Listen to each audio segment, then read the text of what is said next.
You lie in the dark counting seconds and waiting for only one thing: when will this finally end?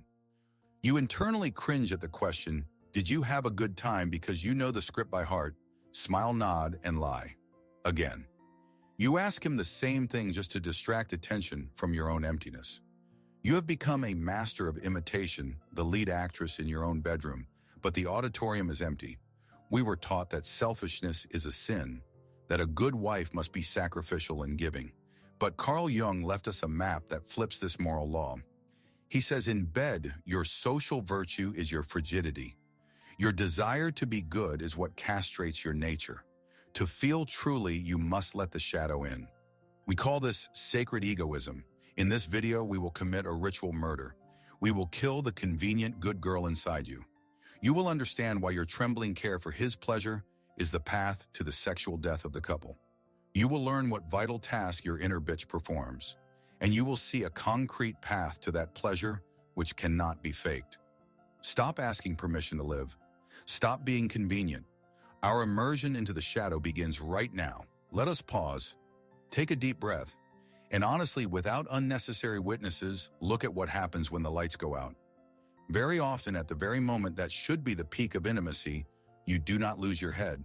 On the contrary, you become the most vigilant controller in the room. You are not a lover, you turn into a flawless, tireless manager of someone else's pleasure. In your head, instead of the fog of passion, there is an endless, exhausting calculation. How do I look from this angle? Is my stomach tucked in enough? Am I breathing too loudly? Is he close to the finale? You direct a scene where the main role is given to another, and you are merely perfect living scenery designed to shade his strength. You work as a mirror in which he must see himself as a magnificent lover. You carefully watch to ensure this fragile performance does not collapse. But when the curtain falls and breathing evens out, the most terrible silence sets in. A silence in which your body feels like a used instrument neatly placed on the nightstand, and your soul shrinks from icy, piercing hunger. You were there physically, but you were not there. Listen to me very carefully. This piercing emptiness inside is not your fault. You are not broken, and your sensuality is fine. What you feel is not a natural defect, but the result of a cruel but incredibly effective upbringing program. From childhood, you were told, be a good girl, be convenient. Think of others first. You were prepared to be the perfect form for someone else. You were instilled with an ancient but toxic metaphor. Woman is a vessel, a sacred cup that accepts, contains, and preserves. But think about it, can a vessel experience its own thirst?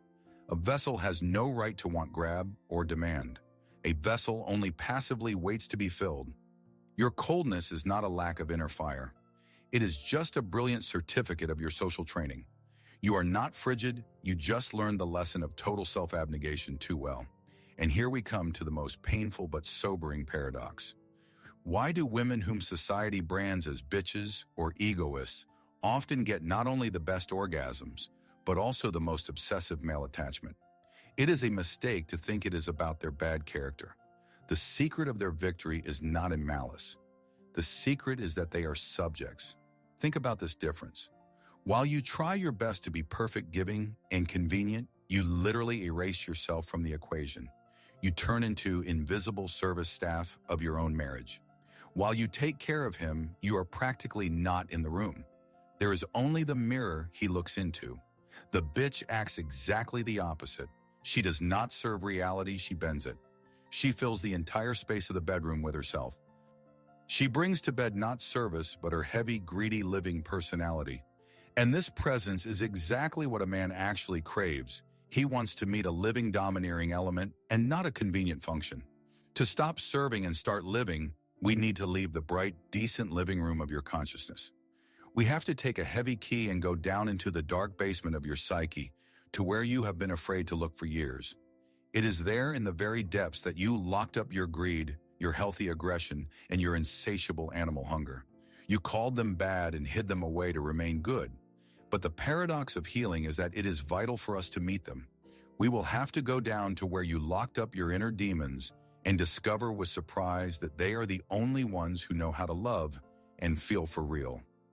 The way up lies through the way down. Let us emerge from metaphysics for a minute and look at your habitual daily excuses. How do you explain this coldness to yourself? Most likely your list looks standard. I am just very tired at work. The kids sucked all the juice out of me. We have different temperaments, or the classic I lack romance if only he lit candles. You sincerely believe that the problem is in external circumstances. You buy expensive lace lingerie, read articles 10 ways to surprise your husband, and wait for vacation as salvation. But let us be honest, even on vacation in the most luxurious hotel, this inner dumbness travels with you in the same suitcase. The candles burn out, the lingerie is taken off, but the stiffness remains. This happens because your diagnosis is wrong. You are not tired. Fatigue is treated with sleep. What is happening to you is not treated with sleep. You are not exhausted, you are blocked. All your attempts to ignite the spark with the help of surroundings are doomed because you are trying to treat deep paralysis of the soul with a new set of underwear. The problem is not in the scenery of your bedroom and not in the skill of the partner. The problem is exclusively in the role you agreed to play. In analytical psychology, this suffocating role has a precise name. Carl Jung called it the persona. Imagine the persona not just as a mask that can be taken off at the entrance. Imagine it as a rigid, invisible corset that over years of social training has literally grown into your skin. This corset, good mother, responsible hostess, reliable partner, is perfectly tailored for the living room, for the parent meeting, for Sunday lunch with relatives. The persona is safe, it is socially approved, it is convenient for everyone around. But it has one fatal flaw: it is absolutely hopelessly sterile.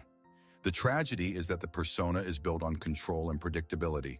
It exists to save face. But Eros, the god of desire, hates control. Sexuality is by nature chaotic, moist, irrational, and primal. The persona is a marble statue of virtue, and passion is a wild beast. A statue cannot experience ecstasy, it can only stand beautifully. And here we encounter the main anatomical problem of your soul. The French call orgasm la petite mort, little death. To reach the peak, yourself must die for a moment, dissolve in sensations. You must let go of the helm and fall into the abyss. But your persona is panic-stricken by death. It is afraid to look ugly, make a strange sound, lose the script. It clings to control like a drowning man to a piece of wreckage. Remember this law: it is impossible to experience the little death of an orgasm if you are panic-stricken about losing face even for a second. While the good wife stands guard, the woman inside you remains paralyzed. And now stop, right now. I ask you to pause not the video, but your inner bustle. Look me in the eyes and answer one cruel but necessary question. Remember a moment, any moment in the last year when you greedily wanted something. Not it would be nice to have, but specifically craved to the point of trembling. And you just took it, without asking, without looking back, without preliminary scanning of the mood of others, without an apologetic smile. Can you remember such a moment? Most likely not. Remember instead a regular family dinner. The last, most beautiful piece of cake remains on the plate. Your mouth fills with saliva, you want it. But what does your hand do? It does not reach for the plate. Instead, your mouth utters the sacramental phrase of the good girl, "Does anyone want to finish this?" Maybe you, honey, or for the kids. You sacrifice your desire to politeness even before you have had time to realize it. And now understand one terrible thing: your psyche has no partitions. You cannot be a sacrificial nun in the kitchen and a greedy predator in the bedroom. It is the same mechanism. If you feel guilty for an extra piece of dessert, how can you allow yourself to take such a huge, selfish, body-shaking resource as an orgasm? You do not take the cake. You do not take pleasure. You are just used to starving. To understand the scale of this tragedy, we need to step back from the kitchen table and look at the blueprints of human nature itself. Carl Jung left us a description of the law that governs all living things, the law of inevitable polarity. In nature, there is nothing one-sided. A magnet cannot have only a positive pole. A tree cannot stretch its crown into the heavens if its roots do not go deep into the earth. The psyche demands balance with the same cruel immutability as physics demands gravity. And this is where the fatal mistake of your strategy to be good lies. The more diligently you polish your bright persona, The more flawless your daytime softness, compliance, and holiness, the more monstrous the tension becomes at the opposite pole. Sexuality is by nature an energy of capture, invasion, aggression, and selfishness. It does not live in a world of polite smiles. And if you banish these dark qualities from your personality, they do not disappear. They simply go underground, forming your shadow. Remember this formula as the law of conservation of energy. The brighter and cleaner the halo of your virtue shines by day, the thicker and colder the shadows gather at the foot of your bed by night. That inner bitch you are so afraid of becoming is not the enemy. It is a necessary saving counterweight without which the entire structure of your soul will inevitably collapse into neurosis. We approach the holy of holies of Jungian thought to a truth that may seem frightening, but it is in it that the key to your liberation is hidden. You are used to thinking that sex is a continuation of love, tenderness, and care. But in the depths of its nature, Eros has nothing to do with civilization. Eros is not the soft light of candles. It is a forest fire. What we call the erotic shadow is that part of your soul that knows no manners. It is that ancient wild woman inside you who wants not to make love, but to possess, devour, bite, and be taken. It is the predator instinct that we bashfully hide behind lace curtains of decency. Carl Jung uttered a terrible but great phrase: "No tree can grow to heaven unless its roots reach down to hell." Think about it. Your spiritual and emotional height, your heavens, depends directly on how deep you are willing to dive into your personal animal hell. Your problem is that you are trying to settle your orgasm in the paradise of your persona, in a clean, bright place where good girls live. But orgasm does not live there. It suffocates in sterility. Your highest point of pleasure dwells in the lower world, in the world of shadows, dirt, sweat, and lack of control. Your orgasm does not pray, it growls. And it requires you to come down from the pedestal of a saint straight into the mud of animal existence. This is where the concept of sacred egoism is born. This is a paradox that blows the mind. To truly meet a partner, you must temporarily forget about his existence. You must close your eyes, turn off empathy, and go deep into your sensations. You must become absolutely, totally selfish to get to that source of energy that will blow you both up. You cannot fall into the abyss holding hands and politely asking, "Are you comfortable falling, dear?" You must let go of control. Only when you stop caring about him do you become capable of giving him what he craves most, your naked, furious, primal power. Let me tell you the story of Anna. Anna was what society calls a prize woman, the ideal mother of 2 children, the brilliant logistician of family chaos, a wife who always knew where the clean shirts were. But every night in the bedroom, she felt as if she was starting a second shift at the factory.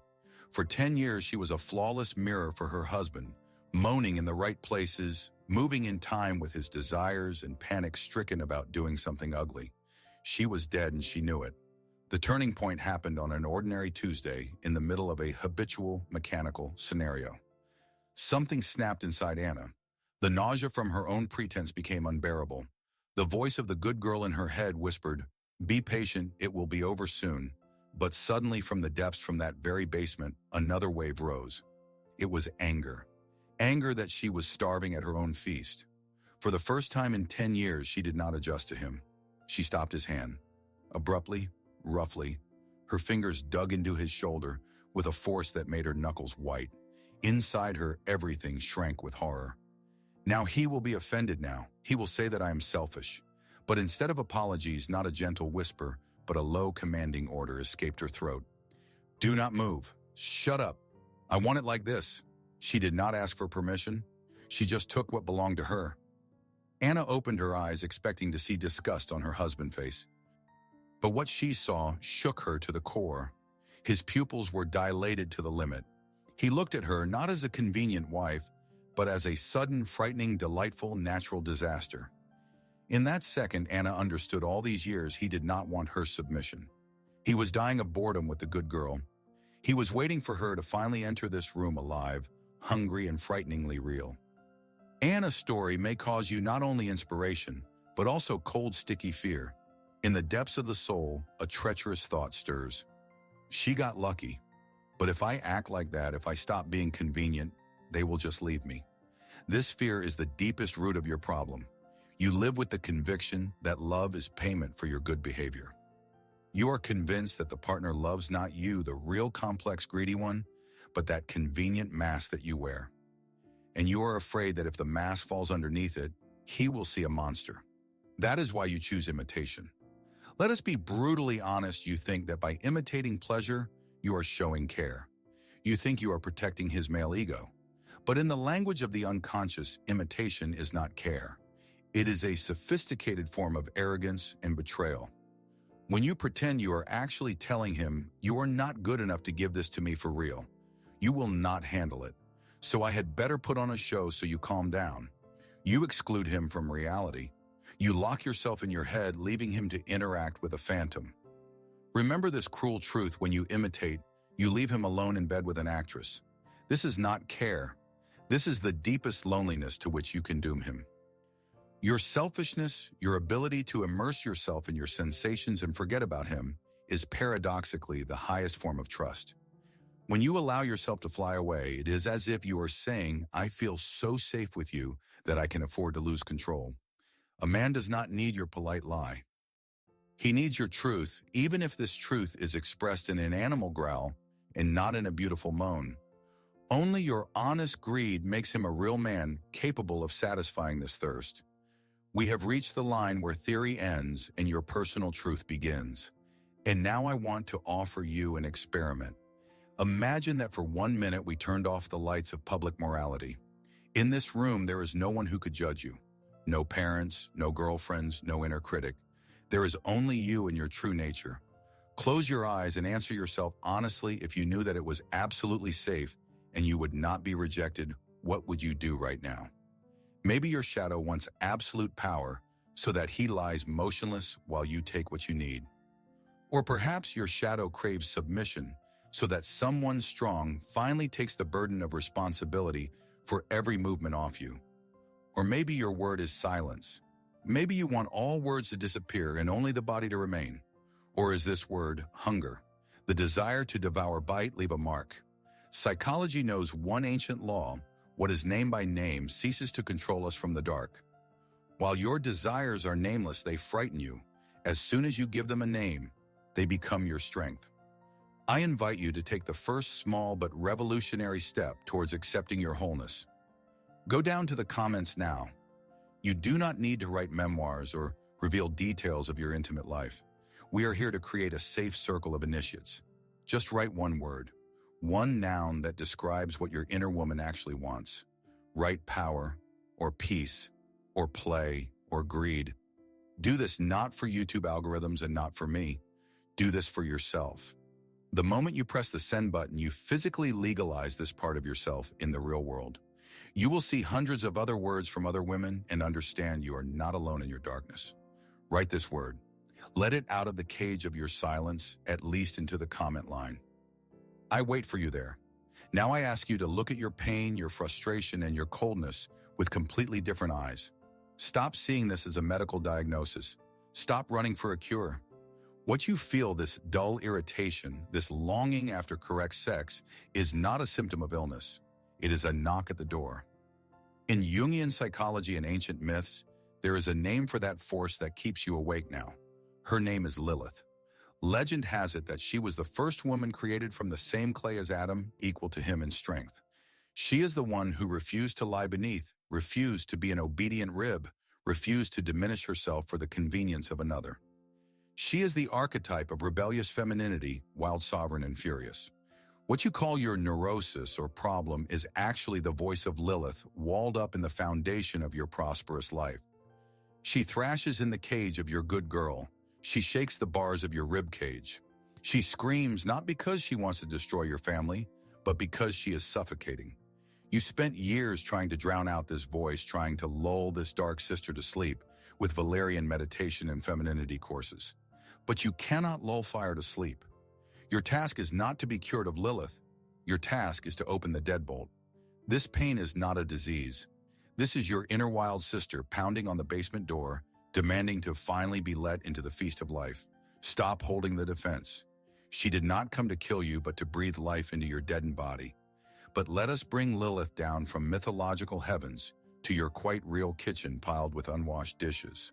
Because the greatest lie you believe sounds like this: my sex is in no way connected with my everyday life. You think that the bedroom is an isolated island? This is a monstrous mistake. Your libido is not a light bulb that can be turned on with the flick of a switch exactly at 10 p.m. as soon as you put the children to bed. If from 7 in the morning to 10 in the evening you existed in the submissive servant mode, served, wiped, pleased, anticipated desires, and kept silent, you physically will not be able to turn into a domineering queen in 1 second. The psyche has inertia. You cannot moan with pleasure at night if all day you clenched your teeth with patience. Therefore, your path to orgasm begins not with buying lace lingerie, but with mastering a harsh but saving technique, which I call the royal no. Selfishness in bed is paid for by the energy you save during the day. You must understand the cruel economy of your body. Your resource is finite. If you gave yourself away without trace to children, husband, colleagues, and everyday life, then by the moment your head touches the pillow, you are an empty, squeezed-out shell. You have nothing to give, and more importantly, you have nothing with which to take. To say a loud, greedy, moist yes to your pleasure, you are obliged to learn to say a cold, hard no to everything that drains you. No, I will not heat up dinner for you. You can handle it yourself. No, I will not go to mom on the weekend. No, I am busy with myself right now. This is not cruelty. This is accumulation of capital for your night. Stop being convenient furniture in your own home. Furniture does not make love. Queens do not serve staff. Queens rule their time to have the strength to rule in their bedroom. And now let us break down the most provocative phrase from the cover of this video. Use him as a thing. I know your inner moralist is raising the alarm right now. How is that possible? He is a person. But therein lies the secret to gain freedom. You must temporarily stop interacting with his personality and start interacting with his body. I offer you a concrete experiment. Next time you find yourself in bed, make a mental contract with yourself for exactly 10 minutes. In these 10 minutes, you completely, totally remove from yourself responsibility for his feelings. You turn off the questions in your head. Is it hard for him? Is he bored? Does he like it? In these 10 minutes, you change the optics. Imagine that he is not your husband, not the father of your children, and not a good person. Imagine that he is a high-tech biomechanical device created by nature with the sole utilitarian goal to extract the maximum endorphins from your body. He is a vibrator with a pulse.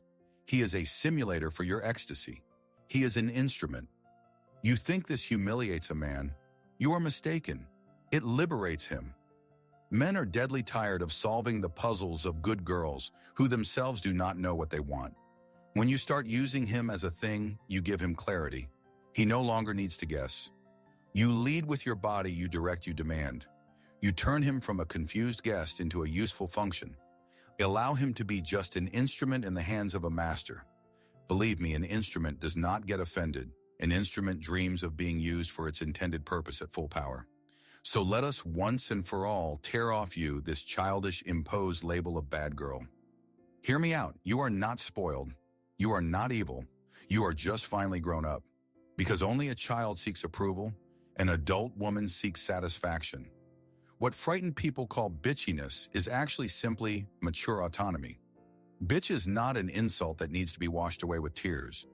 This is an honorary title of a woman who stopped apologizing for taking up space. This is a woman who knows the true value of her time, her body, and her ecstasy, and she refuses to sell them at a discount for the sake of someone else's comfort. To be a bitch means to have the unheard of audacity to put your huge, inconvenient pulsing I want above the sacred social it is necessary. This is an act of rebellion against grayness. Allow yourself this greed. Greed for sensations, for power, for depth, for life. Your ability to want is the only proof that you are alive. Do not be afraid to be too much. Be afraid to live life never having known what your body's capable of when it is allowed to be free. You have the right to your hunger. You have the right to your piece of cake. You have the right to your orgasm. We have traveled a long way through the labyrinths of shame to come to one simple but shining truth. We were taught that love is sacrifice, but Jung reminds us you cannot give another a drink from an empty cup. True intimacy is not the merger of two frightened halves, but the meeting of two powerful whole universes. Understand the main thing: your sacred egoism is not theft from a partner. It is the greatest gift to him. When you choose yourself, when you immerse yourself in your pleasure, you cease to be a convenient function and become a living element. You give him not your sterile obedience, but your primal passion. Your sincere, furious pleasure is the best prayer you can offer in the temple of your relationships. Imagine this night. It will come, maybe not tomorrow, but it is inevitable if you continue this path. The night when you turn off the light and suddenly realize that you have nothing more to hide and no one to portray. The humiliating, anxious question, "Do you like it?" will disappear. The fear of doing something wrong will dissolve. In this new ringing darkness, there will no longer be room for polite lies. Only the honesty of skin, the heaviness of breath, and absolute freedom will remain. You will allow yourself to be bad to finally feel alive. This will be the moment when two frightened people trying to be correct leave the bedroom and only two hungry beasts finally finding each other in the silence remain. And know this is not only your battle. Right now, in thousands of bedrooms around the world, women are waking up from the long sleep of convenience. We are perhaps the first generation that is learning not just to serve, but to want. We are learning to claim rights to our body, not as an instrument for procreation or a husband pleasure, but as a sacred source of our own joy. You are not alone in this darkness.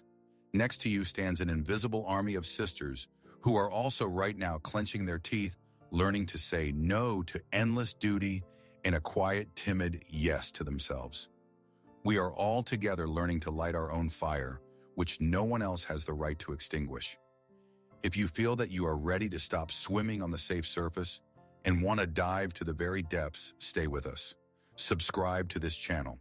But I must warn you here, you will not find advice on how to become a good wife or an ideal woman. Here we do not teach to be convenient. We teach to be whole. We explore those dark corners of the soul where others are afraid to look because we know it is there that your gold is hidden. This path is not for everyone, but only for those who have gathered the courage to meet themselves as they really are. Welcome to the circle of seekers. See you in the abyss.